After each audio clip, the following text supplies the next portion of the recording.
Hey, welcome back to Daughter's Dialogue. I'm Gianna. But before we begin, a gentle warning, or maybe a blessing, depending on how you feel about knowing too much. I'll be talking about some books today where the tension kind of lies in not knowing, the mystery, the not quite right feeling that builds slowly and then cracks open near the end. So yes, there will be some spoilers for Rebecca, The Yellow Wallpaper, The Secret History, and We Have Always Lived in the Castle. So if you haven't read them and you want to go in blind, maybe press pause and come back when you're ready to hear the truth, or at least somebody's version of it, because that is what this episode is about. What we know, what we think we know, and what we tell ourselves to sleep at nights. Okay. This question keeps showing up in the books I love, ones with unreliable narrators and women who are losing their mind. Like I said, today we're talking about Rebecca by Daphne du Maurier, The Yellow Wallpaper by Charlotte Perkins Gilman, The Secret History by Donna Tartt, and Weevil by Shirley Jackson. So if you haven't read these yet, don't worry, I got you, I'll catch you up. Let's start with Manderley. So Rebecca is a gothic novel by Daphne, and the whole thing is set inside of a very haunted, very elegant house. The main character, who never gets a name, is a young woman who marries this rich, older, very rich widower, Maxim de Winter. And he takes her back to this grand estate, Manderley, where everything seems to belong to his first wife, Rebecca, who died under very mysterious circumstances. And the new Mrs. de Winter feels very, very invisible. She's constantly being compared to Rebecca, who was this glamorous and confident woman, very contrasting to the narrator, almost a complete opposite to the narrator. And everybody's constantly reminding her of that fact. And then plot twist, Maxim admits that he actually didn't exactly love Rebecca. In fact, he kind of hated her. And maybe, just maybe, he killed her. But it's fine now because he says he loves the narrator, so she should be very happy, very, very fortunate, right? Except nothing about that feels very true. And so you start to kind of wonder, is he telling the full story or just the version that kind of lets him off the hook? And even more interesting, why does the narrator go along with it? The narrator hears this and is like, oh, amazing. And so it just kind of makes you think how sometimes the truth gets edited and edited down to whatever keeps you safe or whatever keeps you loved. And the narrator definitely is the mindset of ignorance is bliss. She doesn't want to know the truth. Next is The Yellow Wallpaper, which is a shorter story, but in its limited pages, it still is amazing and is written by Charlotte Perkins in the late. This story is about a woman whose husband, a doctor, tells her she's a little hysterical and needs rest. So, because of this, he isolates her in a room with this disgusting yellow wallpaper. He tells her not to write, not to think too hard, just to be quiet and to get better. And the entire story is told through her secret journal entries, which gets stranger and more intense as the days go by. And she starts to see some patterns in this yellow wallpaper. Then she starts seeing some shapes. Then she starts seeing some women trapped behind it. And by the end of the story, she starts to believe that she's one of the women behind the wallpaper. And so she's crawling around the room, peels all the paper off, and she's convinced that she's finally free. It's pretty horrifying, but also very weirdly empowering. And the big question is, was she crazy from the start? Or did being isolated and dismissed actually drive her to madness? And if what she sees feels real to her, isn't that kind of the truth too? Does perspective define the truth in some kind of way? Okay, let's switch gears and talk about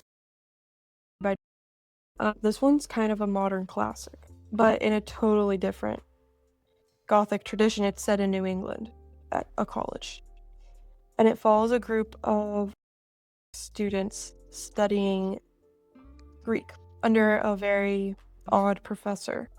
And the narrator, Richard, is from California, and so he kind of just stumbles into this tight-knit academic cult, and he becomes obsessed with them, with their rituals, their intelligence, their cryptic behavior, very expensive coats.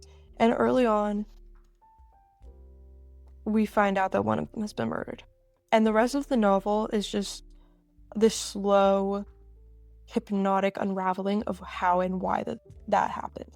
But Richard's narration is slippery. He leaves things out. He idealizes his classmates. He romanticizes everything, even the violence, and especially the violence. And I'm pretty sure he even admits in multiple places that he is a liar. So he is kind of the epitome of the unreliable narrator. But his motive is unclear. I think it's like he's trying to preserve this dream, even though that dream was built on a lie. And I kind of wonder if maybe he doesn't even know what happened anymore. Because it's not clear when he's writing about this, but it's a retrospective thing.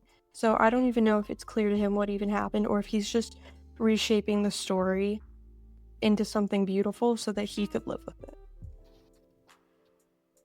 And now, my favorite little creepy book, We Have Always Lived in the Castle by Shirley Jackson. And if you've never read this one, just trust me, it's a slow, quiet descent into something deeply strange. The story opens with Blackwood, who's 18, but she speaks and acts like a much younger girl.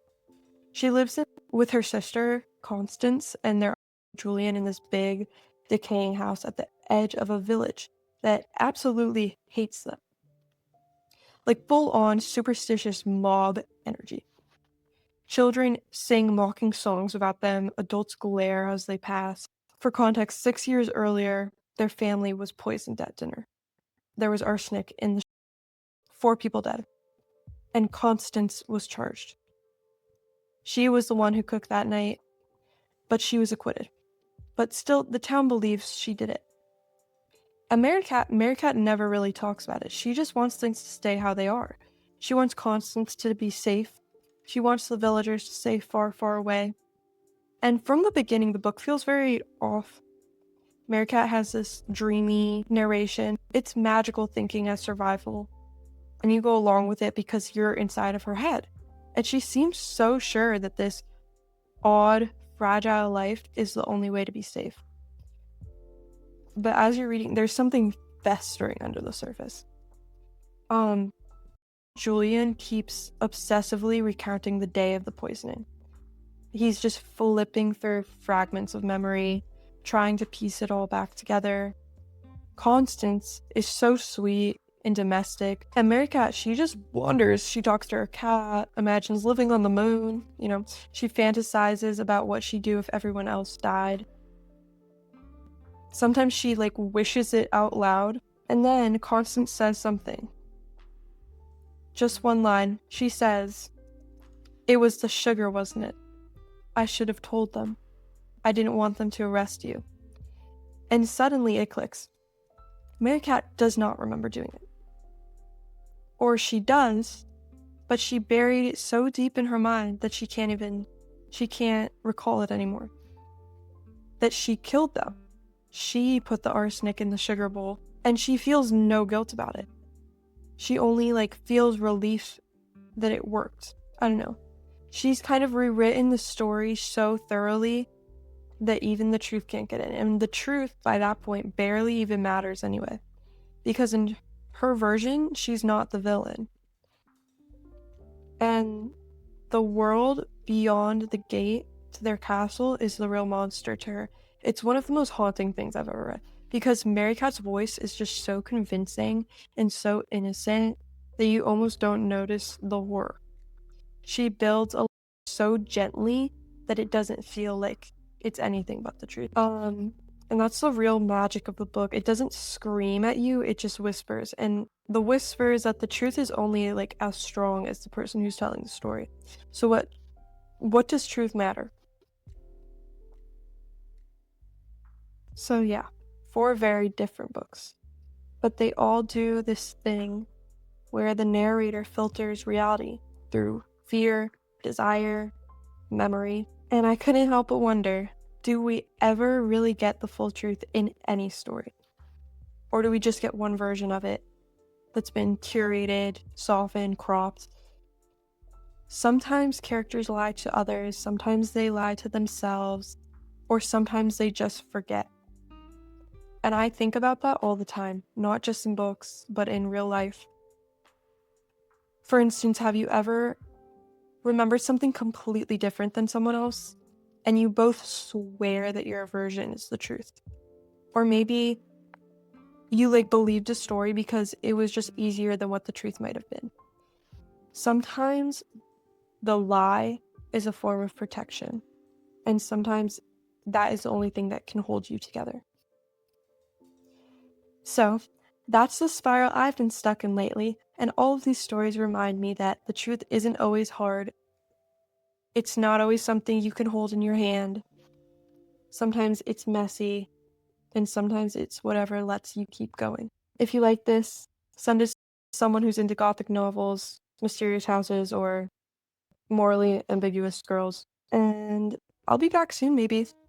Probably with more spirals. Until then, believe nothing, question everything. Love always. Bye.